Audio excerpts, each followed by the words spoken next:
संत रविदास जी के जीवन के बारे में जानने के साथ साथ चैनल को सब्सक्राइब कर दें ताकि नई कहानी आपके लिए लाती रहूं। रविदास जी को पंजाब में रविदास कहा। उत्तर प्रदेश, मध्य प्रदेश और राजस्थान में उन्हें रैदास के नाम से ही जाना जाता है। गुजरात और महाराष्ट्र के लोग रोहिदास और बंगाल के लोग उन्हें रुईदास कहते हैं।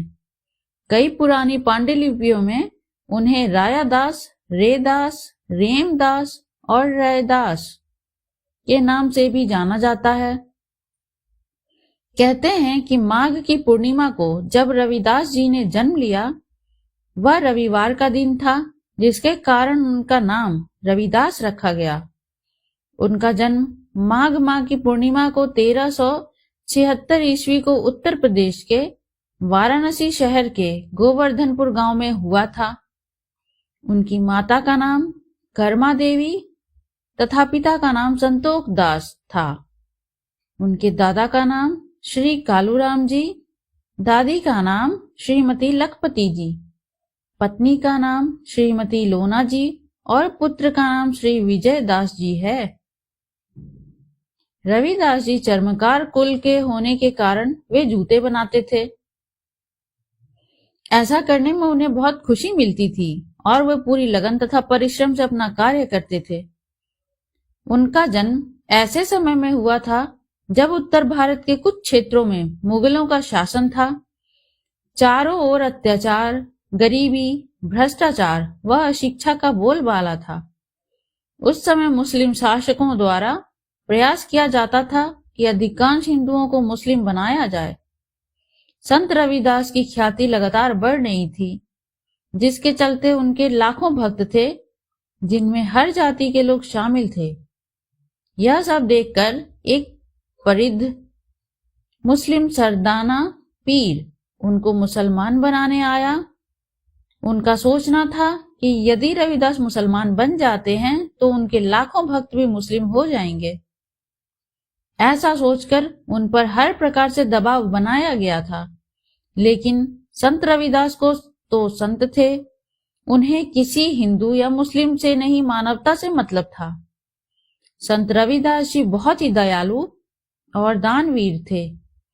संत रविदास ने अपने दोहों व पदों के माध्यम से समाज में जातिगत भेदभाव को दूर कर सामाजिक एकता पर बल दिया और मानवतावादी मूल्यों की नींव रखी।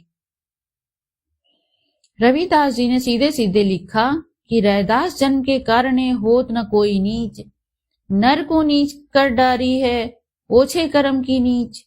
यानी कोई भी व्यक्ति सिर्फ अपने कर्म से नीचे होता है।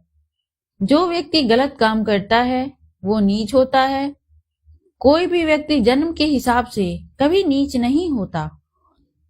संत रविदास ने अपनी कविताओं के लिए जनसाधारण की ब्रज भाषा का प्रयोग किया है। साथ में इसमें अवधी, राजस्थानी, खड़ी बोली और एकता यानी उर्दू फारसी के शब्दों का भी मिश्रण है। रविदास जी से के लगभग 40 पद सिख धर्म के पवित्र धर्म ग्रंथ गुरु ग्रंथ साहब में भी सम्मिलित किए गए हैं। कहते हैं कि स्वामी रामानंदाचार्य वैष्णव भक्ति धारा के महान संत हैं। संत रविदास उनके शिष्य थे। संत रविदास तो संत कबीर के समकालीन व गुरु भाई माने जाते हैं। स्वयं कबीरदास जी ने संतन में रविदास कहकर इन्हें मान्यता दी है। राजस्थान की कृष्ण भक्त कवित्री मीराबाई उनकी शिष्या थीं। यह भी कहा जाता है कि चित्तौड़ के राणा सांगा की पत्नी झाली रानी उनकी शिष्या बनी थी। वहीं चित्तौड़ में संत रविदास की छतरी बनी हुई है। मान्यता है कि वहीं से स्वर्गारोहण कर गए थे। हालांकि इसका कोई आधिकारिक विवरण नहीं है, लेकिन कहते हैं कि वाराणसी में 1540 ईस्वी में उन्होंने देह छोड़ दी थी। वाराणसी में संत रविदास का भव्य मंदिर और मठ है, जहां सभी जाति के लोग दर्शन करने के लिए आते हैं। वाराणसी में श्री गुरु रविदास पार्क है, जो नगवा में उनके यादगार के रूप में बनाया गया है और उनके नाम पर गुरु रविदास स्मारक और पार्क बना है। अगर यह जानकारी आपको अच्छी लगी हो तो लाइक एवं सब्सक्राइब करें और इस कहानी से क्या शिक्षा मिली कमेंट में जरूर लिखें।